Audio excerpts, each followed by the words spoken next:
Okay, so today we're going over some word problems on proportion type word problems and perimeter type word problems. So in problem number 1, it says, at trick-or-treating, the little mummy boy got 4 pieces of candies for every 5 houses. How many houses did the mummy go to if he has 32 candies? Write a proportion and then solve. So as you can see, we've got the boy has 4 pieces of candy for every 5 houses.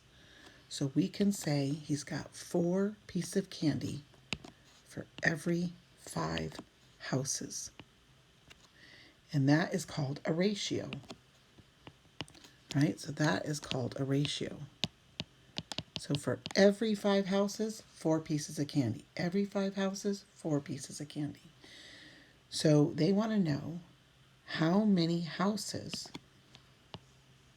So we don't know how many houses, so let's use the variable h for houses, like an x, right? Sometimes we use x, or, right, we use x a lot for unknown variables, but why not let h represent houses? Or you can just write the word houses, right? How many houses were there if there were 32 candies? So notice that I have candies on the top. So notice in the blue was my candies. And in the red described the number of houses. So it would be wrong to put the H on top and the 32 on the bottom, because this represents houses. And you can't have houses in the numerator and candies in the numerator. So when you're building a proportion, the numerators have to represent the same concept or the same unit. So when I build the other side of my proportion, I've got to make sure that I put candies on top and houses on the bottom, because that's how I built the left-hand side. So I need to put 32 candies on top and then divided by, and what I don't know is I don't know how many houses there are, right? So instead of writing the whole entire word houses, we're just going to write the letter H for saying I don't know how many houses there are. And that's the equation. So they wanted you to write an equation. And then once we have a proportion, can't we solve that proportion by cross multiplying? So we can multiply these two together, and doesn't that give me 4h? And then when I multiply these two together, let's see, 5 times 30, right? So 32 times 5, that's 10, 15, 160. So that's going to give me 160 when I cross multiply, and then I can undo multiplication by dividing by 4. And that's something we could probably do in our head. 4 goes into 16, right? 4 times, so it's going to be 40. So that means there are 40 houses, and you should always answer in a complete sentence. So they said, how many houses would there be? So there would be 40 houses.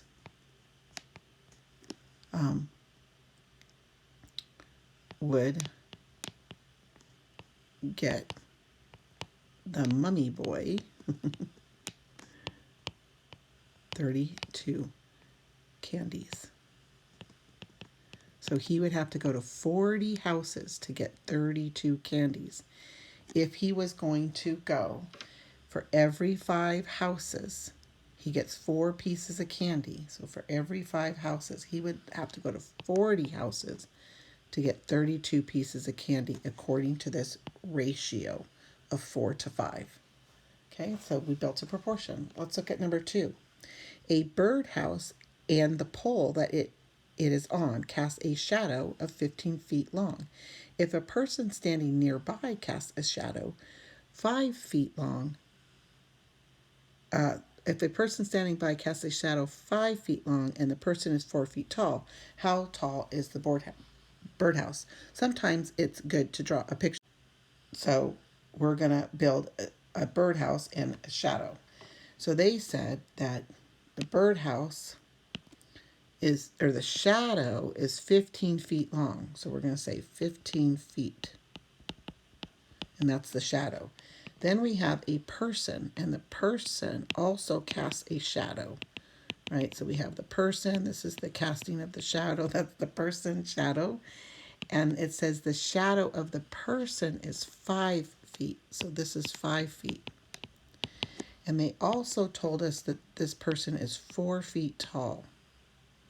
Right, so we know from here to here is 4 feet. What we don't know is we don't know how tall the bird cage is. So we're going to call that B. So we don't know how tall the bird cage is. We're going to call that B. So we can build a proportion. So we can write the equation and we can say that we have the boy is 4 feet tall and his shadow is 5 feet. So therefore, which one should we put on top? The bird cage or the shadow? So if we have the shadow in the denominator on the left-hand side, then we must have a shadow in the denominator on the right-hand side. So the shadow of the bird cage is 15 feet, and we don't know how tall that bird cage is. So we can create a proportion, and then once we have that proportion, then we can just solve that proportion. So notice that sometimes drawing a picture or diagram kind of helps you understand what's going on. So if I cross multiply 4 times 15, so 4 times 15, let's see, 15 times 4 is 20, and that's 40, 50, so that's 60 equals, and then 5 times b is 5b, and then I can divide both sides by 5, and that gives me 12 equals b. And what did b represent in our story? Well, it represented the height of the bird cage. So we can actually answer and say the bird cage or bird house with and the pole is 12 feet tall. So you should always answer in a complete sentence. Okay, let's look at number 3. Number 3 says we have in a bag there are red and green marbles in the ratio of 2 to 5. If there are 9 more green balls than red balls, find the number of green balls in the bag. So we have a ratio of 2 to 5. So we have red balls and we have green balls. So the red balls is 2 and the green balls is 5. So that means so if you have 2 red balls, you're going to have 5 green balls. If you have another 2 red balls, you're going to have another 5 green balls. If you have another 2 red balls, you're going to have another 5 green balls. So we say the ratio is 2 to 5. So I'm going to put that over here right now. I'm going to put 2. I'll put 2 in red. So that's our red balls. And then these are our green balls, right? So notice I use color to represent the red balls and the green balls. So this second sentence says there's 9 more green balls than there are red balls. Well, we don't know how many red balls there are. So we're going to let the letter R represent the number of red balls. This is called defining your variables, and that's super important. You define your variables when you have problems that are a little bit more involved. And you have 9 more green balls. So for the green balls, so for the number of green balls, they say you have 9 more than you do red. So 9 more means you have to add 9 to the number of red. So all of this represents the green. So all of this represents the green. So we have to then write our equation. Write our equation over here. So we've got 2 red balls for every 5 green. And then we have to say the red would be R, right? So that's this sentence over here. And the green is R plus 9. And then we have to solve that equation. So that is the proportion that we built, given what we know. And then we can solve that equation by cross multiplying. So when we multiply these two, that gives us 5R And when we multiply these two, don't we have to say 2 times r plus 9? And then I'm running out of room, so I'm going to put it up here. And that gives me 5r. And then 2 times r and 2 times 9, that would be 2r plus 18. I can subtract 2r from both sides. Gives me 3r equals 18. Divide both sides by 3, and we get the number of red balls would be 6. And it said find the number of green balls. So we know the number of red balls is 6. So if we come way back over here, we now know there are 6 red balls. So therefore, there are 15 green balls. So we can now answer the question and say there are 15 green balls. It takes practice. It feels weird when you're doing word problems, but after a while, after you see and you try and you see the solutions and you see the setup, you get better at it. So now let's look at some perimeter problems. You guys remember what perimeter means and how you find the perimeter of something? Let's take a look at perimeter problems. So let's just talk a little bit about perimeter again. If I have a rectangle and I told you that this, normally we call this the width and we call this the length. And what if I told you this was 5 feet and this was 10 feet? And I asked you what is the perimeter? Remember, the perimeter is the distance all the way around a figure.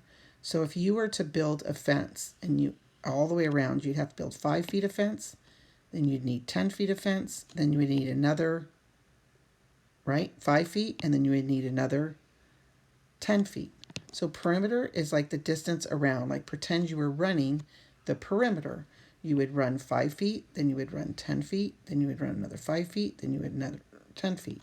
So the perimeter is to add up all the sides. So we have, right, because it's a rectangle, these sides are the same and these sides are the same.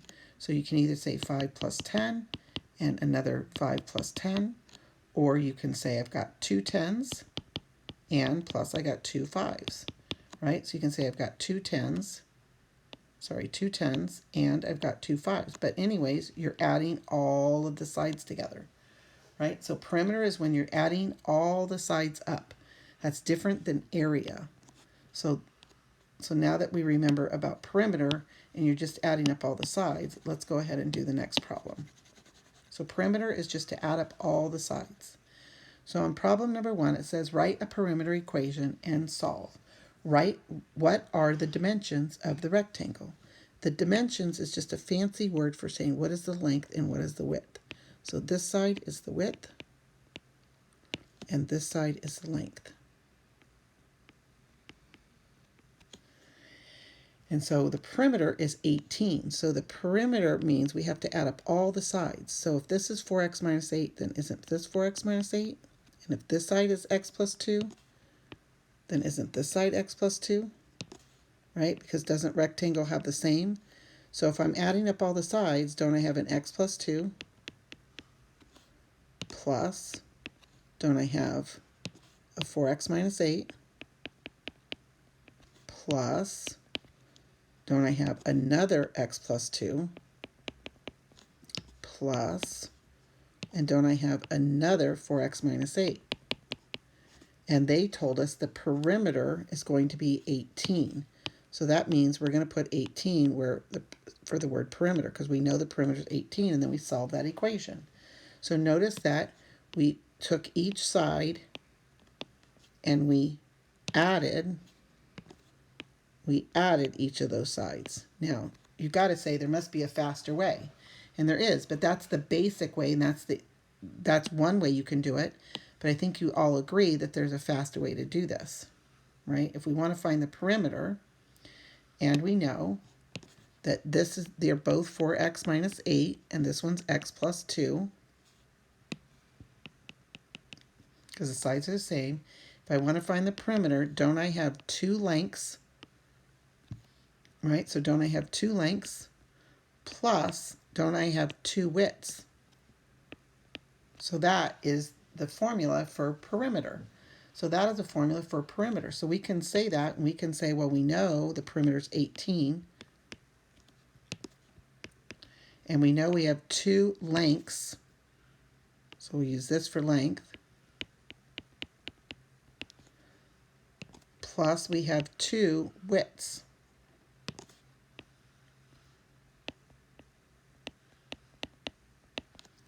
So all we did was substitute for W, x plus 2, and substitute for the L for the length, 4x minus 8, because we have two of them.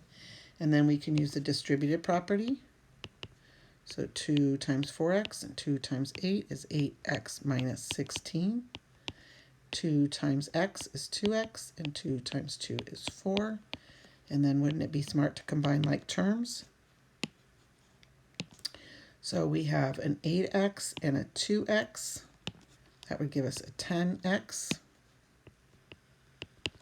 And then we have a negative 16 and a positive 4. So if you combine like terms, doesn't that give you a negative 12?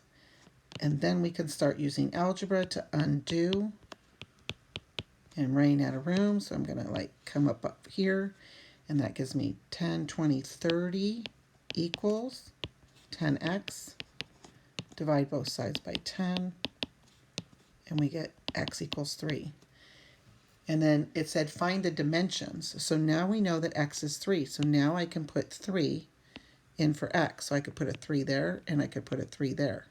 So remember, I'd have to put a parentheses around there. So my width would be 5.